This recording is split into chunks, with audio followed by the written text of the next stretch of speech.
hello. Just made myself a hot chocolate. It's great.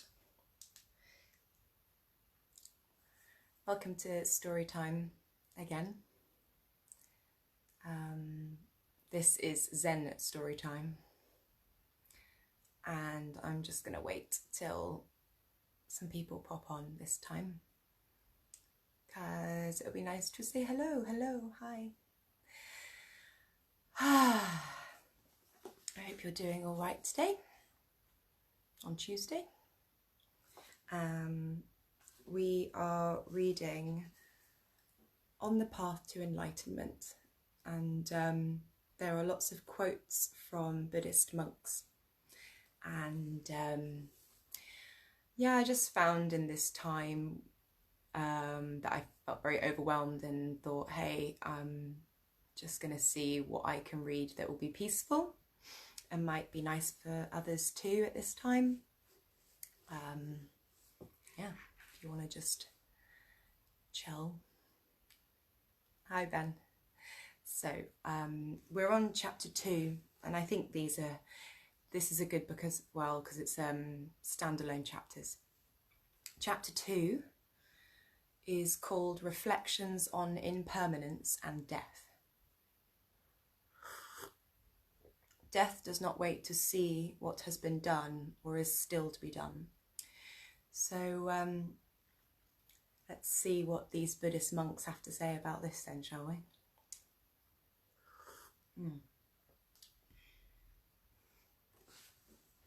And please comment if you can't hear me.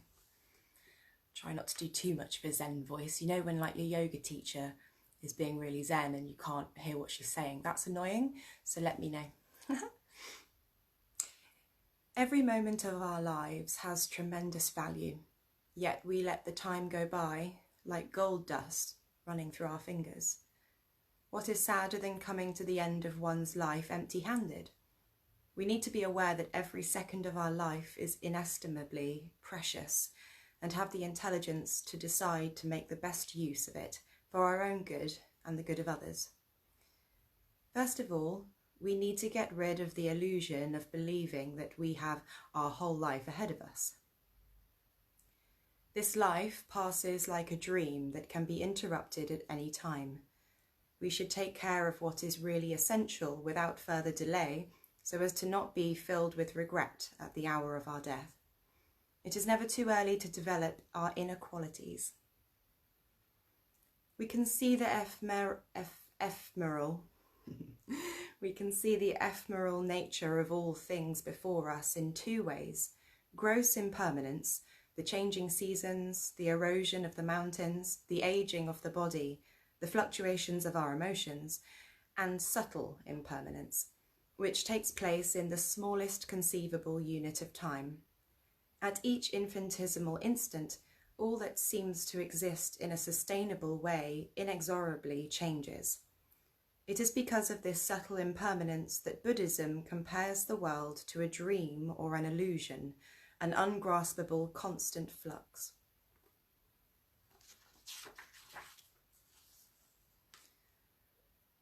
The thought of death should always be present in a practitioner's mind.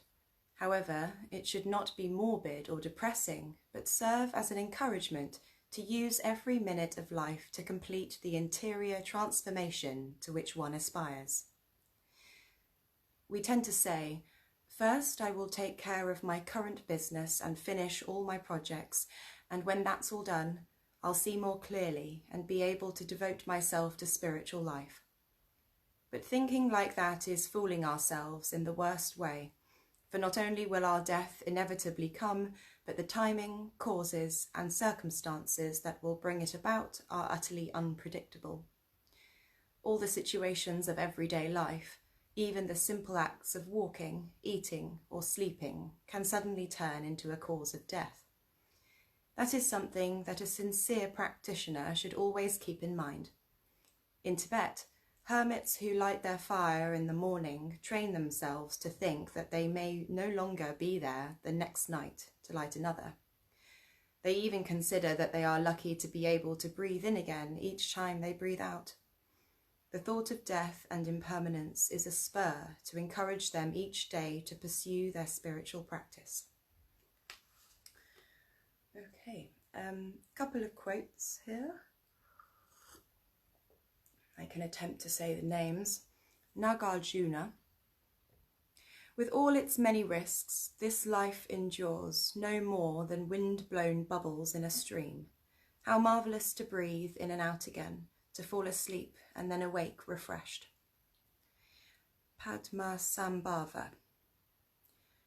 As a river rushes to the sea, as the sun and moon glide across the mountains of the west, as days and nights, hours and moments flee, life flows away inexorably. I hope I'm saying that word right, because that was a lovely little poem. This is a Buddhist monk called Dilgo Khyentse Rinpoche. You'll probably hear me saying lots of names and trying my best. Just as every single thing is always moving inexorably closer to its ultimate dissolution, so also your own life, like a burning butter lamp, will soon be consumed. It would be foolish to think that you can first finish all your work and then retire to spend the later stages of your life practicing the Dharma. Can you be certain that you will live that long? Does death not strike the young as well as the old? No matter what you are doing, therefore, remember death and keep your mind focused on the Dharma. A hunted criminal never has a tranquil moment. He is always alert, urgently devising 1,000 schemes to escape the punishment that awaits him. You will never find him drawing plans for his future house. How can you rest when death threatens to strike at any moment? From now on, your sole recourse must be the practice of Dharma. There is no other way to turn death into something favourable. There is a right time for everything. Farmers know when the time has come to plough, to sow, or to harvest, and they never fail to do each job when it is necessary. Now that you are in full possession of your faculties, have met a teacher, and have received his instructions, will you let the field of liberation lie uncultivated? Most people, thinking of the future, make a lot of plans, but the future they plan for is only the very few years of this life. This is very short-sighted. We have such a long way to go in lives to come. Death is just the threshold, which we have to cross alone, aided only by our faith in the teacher and the 3 jewels, and by our confidence in the practice. Relatives, friends, power, wealth, and whatever else we have become so used to relying on will simply no longer be there. So if you waste your life now on endless minor tasks, you can be sure that at the time of death you will weep with regret and be stricken with intense anxiety, like a thief who has just been thrown into jail and anxiously anticipates his punishment.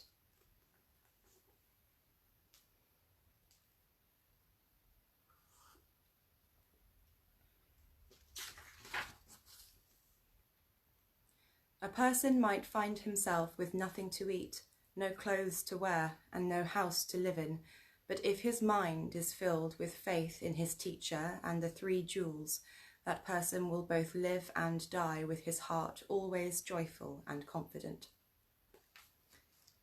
Okay, that was one long quote, and then this is from Padmasambhava again. This life passes as quickly as autumn clouds. Family and friends are like passers-by in a market. The demon of death approaches like twilight shadows. What the future holds is like a translucent fish in cloudy waters. Life's experiences are like last night's dreams.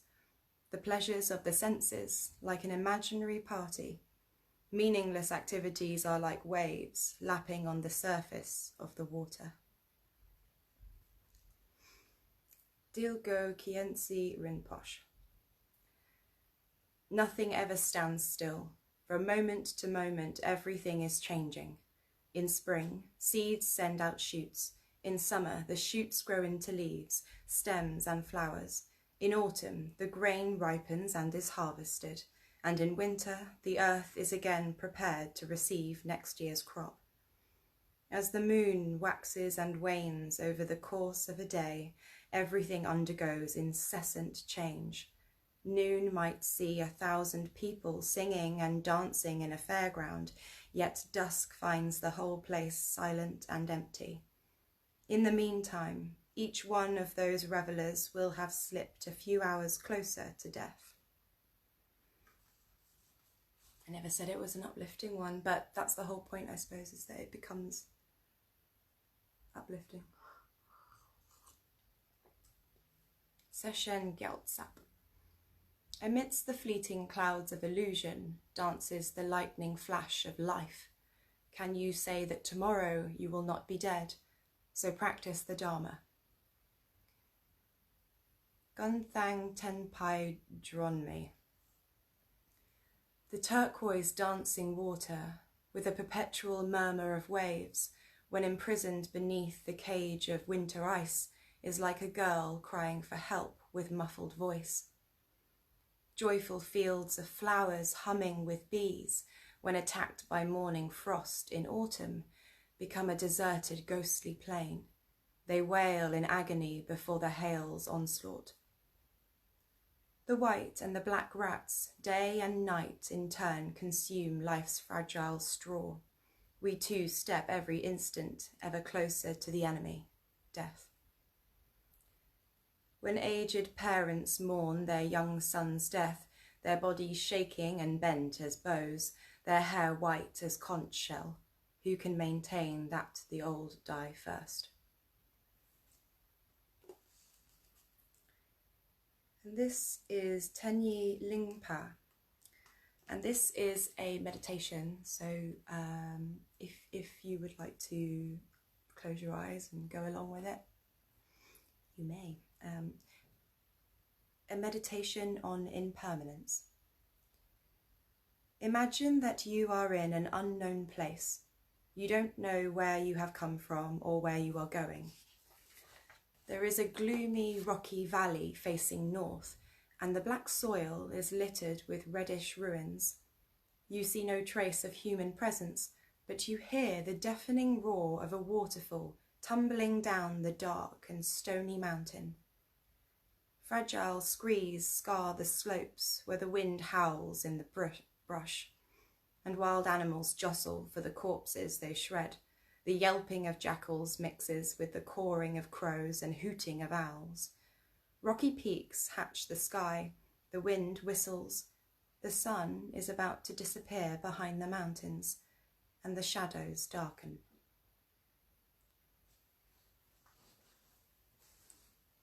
Lost, without a companion or guide, you do not know where to go. You lament in the depths of despair, poor me, where am I? I am lost. Where are my children, my parents, my possessions, my country? This is terrible. Distraught, you start to walk, but you soon stumble and fall into a ravine. During your fall, your right hand manages to grab a large clump of grass protruding from a rock. Trembling, suspended in mid-air, you hang on with the energy of desperation.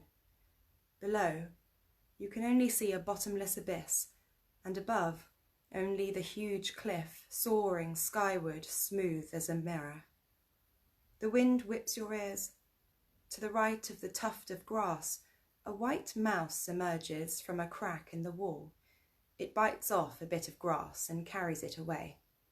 On the left is a black mouse, which also chops off a blade of grass before disappearing. Both mice continue their activity, each in turn, and the tuft of grass is gradually getting smaller. With no way to stop them and terrified of dying, you lament, "Alas, my last hour has come." But there is no one to hear your cries for help. Before, I didn't think I would have to die, and I neglected my Dharma practice. I didn't imagine meeting my death so quickly, and suddenly here it is before me. I will never see my children, my friends, my property, or my country again. Thinking only of accumulating wealth, I didn't bother about accumulating virtue. and now I have to leave everything behind and go alone to an unknown destination. It's terrifying. How can I escape my plight? Do I have any chance at all to get out of this? Then your spiritual master appears in the sky, upon a lotus and moon disk, adorned with the 6 bone ornaments. Sounding his bell and playing his little drum, he dances majestically in space. Unhappy one, he exclaims, being subject to the impermanence of all things, you will soon be gone. The seasons pass, and all beings, friends and enemies alike, grow old and eventually die. Even youth declines a little more, day by day, month by month. There is no way to postpone death, but if you think you might have a chance, look at the situation you are in and immediately, without delay, arouse fervent devotion and listen respectfully to the words of your teacher. At these words, you cry, "Alas, I'm already on the verge of death, and I bitterly regret not having trained my mind. Whether I die or survive, I place all my trust in the teacher and the 3 jewels. They are compassionate. May they free me from the abyss of the circle of lives. O Master, you who embody all the 3 jewels in one, I place myself in your hands." When you invoke your Master from the depths of your being with intense devotion, from his heart a ray of light springs forth and touches your own heart, just as the tuft of grass on which your life was hanging finally gives way. The rays pull you from the precipice, and you find yourself in the pure Buddha field of great bliss. From your heart flow infinite rays of light that guide all beings of the 3 spheres of samsara without exception to that same pure land. Meditate thus, cultivating intense compassion.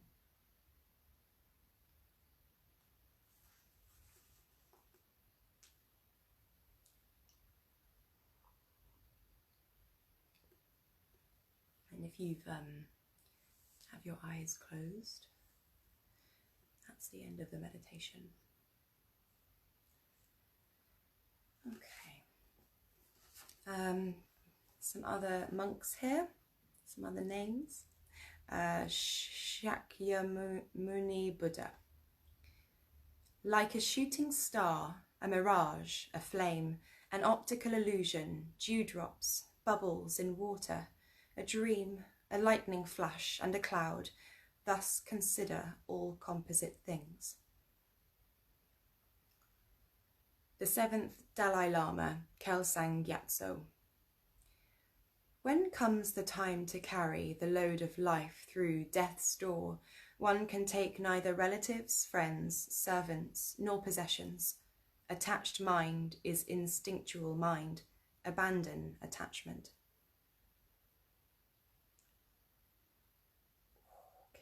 Godragpa, yes, Godragpa Sonam Gyaltsen. Body impermanent like spring mist, mind insubstantial like empty sky, thoughts unestablished like breezes in space.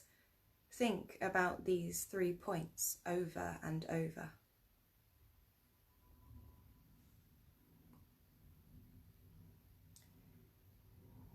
Gampopa. In the beginning, you should be pursued by the fear of birth and death, like a deer escaping from a trap. In the middle, you should have nothing to regret, even if you die at this moment, like a peasant who has worked his land with care. In the end, you should be happy, like someone who has completed an immense task. The most important thing to know is that there is no time to lose, as if an arrow had hit a vital spot in your body. Milarepa. Fearing death, I went into the mountains. Through meditating on the uncertainty of when it will come, I conquered the immortal bastion of the unchanging. Now my fear of death is long gone.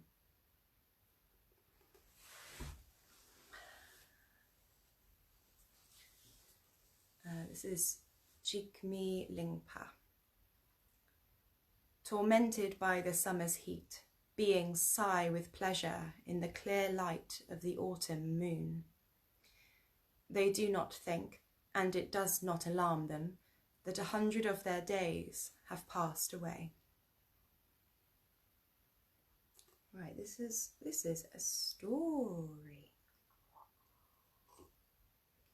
by the Buddhist monk called Patrul Rinpoche.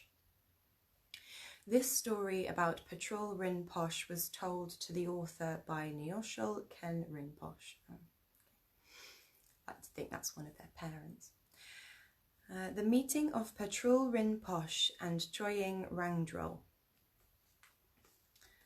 One day, Patrul Rinpoche, the famous wandering hermit of the 19th century, accompanied by his friend Pima Dorje, decided to go to the monastery of Kathok. He slowly walked along the shore of Black Lake, reached the glaciers of the rampart of Thromgo, and then a sacred mountain, one of whose sides is a sheer cliff known as Queen of the Fierce Rock. On its lonely but blessed slopes lived a great meditator named Choying Rangdrol, who had spent most of his life in retreat.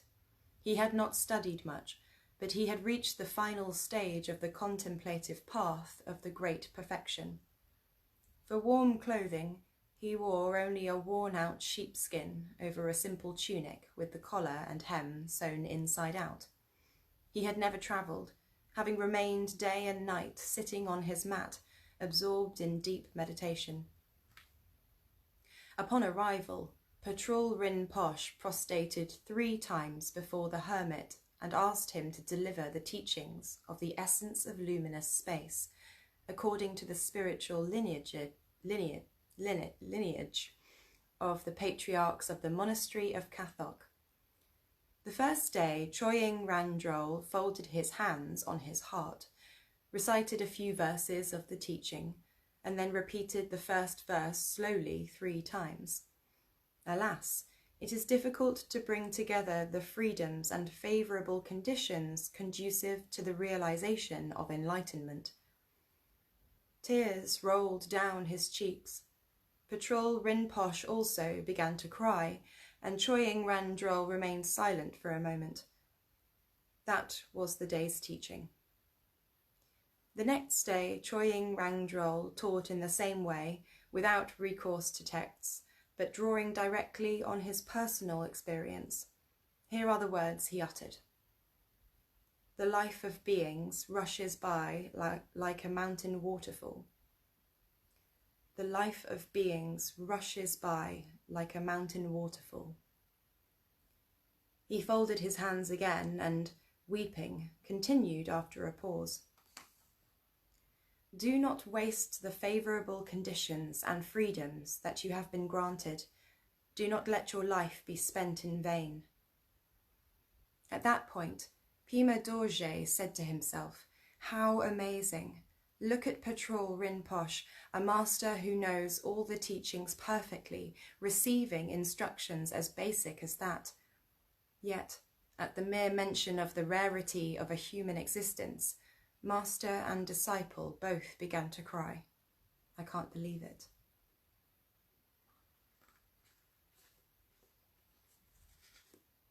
End of chapter 2.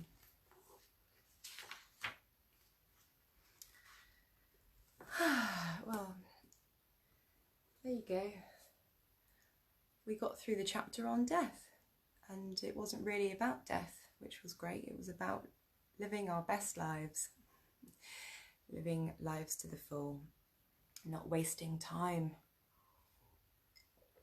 So we must be inventive, I suppose, at the moment with how we don't waste our time. But yeah, there's always things we can be doing and moments we can be enjoying, I guess. Yeah, I hope you've had a lovely day.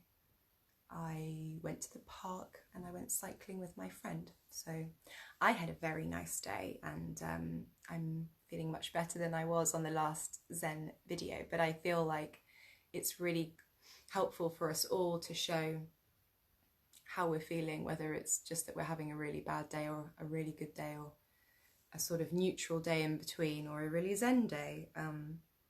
I don't want to hold back if I've been upset and just be doing videos when I'm really, really happy. I don't think that's actually very healthy for anyone that's watching. So that's me.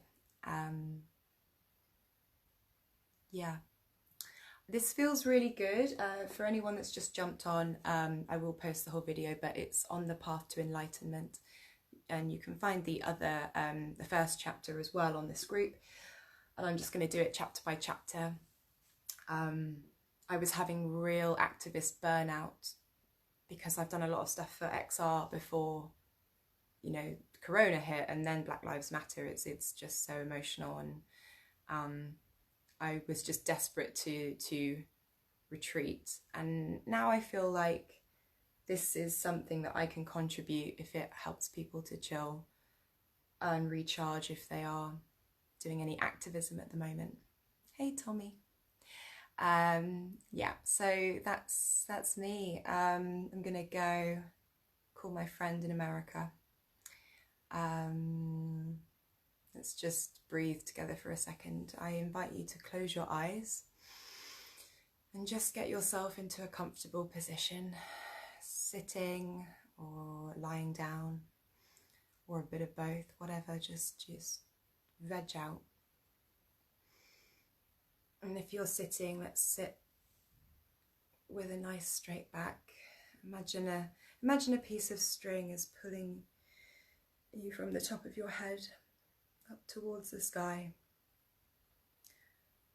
And now bring your attention to any part of you that is touching the floor or the chair. And imagine now roots growing from you through the floor, through the chair, down through the floor and the ground, going down, down, down,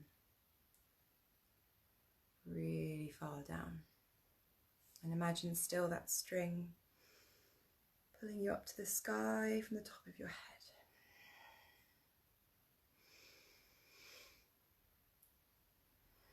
And yeah, take some nice big breaths in through the nose, out through the mouth.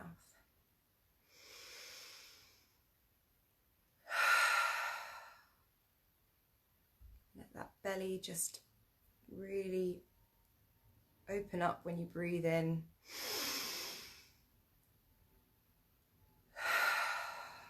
Let those shoulders go when you breathe out. Maybe give yourself a shake.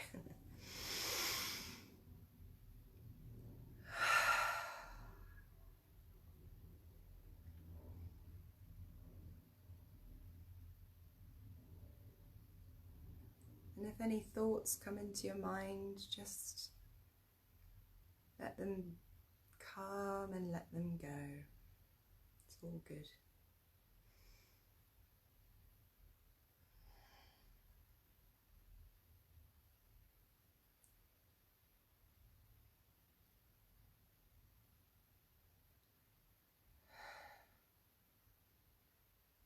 And with those roots you've planted, feel now how much the earth has got you.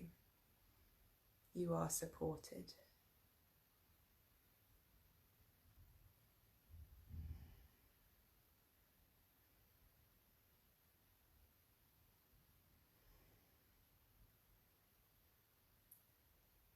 Now bring your attention to your feet. Give them a wiggle. And your hands, give them a wiggle, some spirit fingers. And when you're ready, gently open your eyes.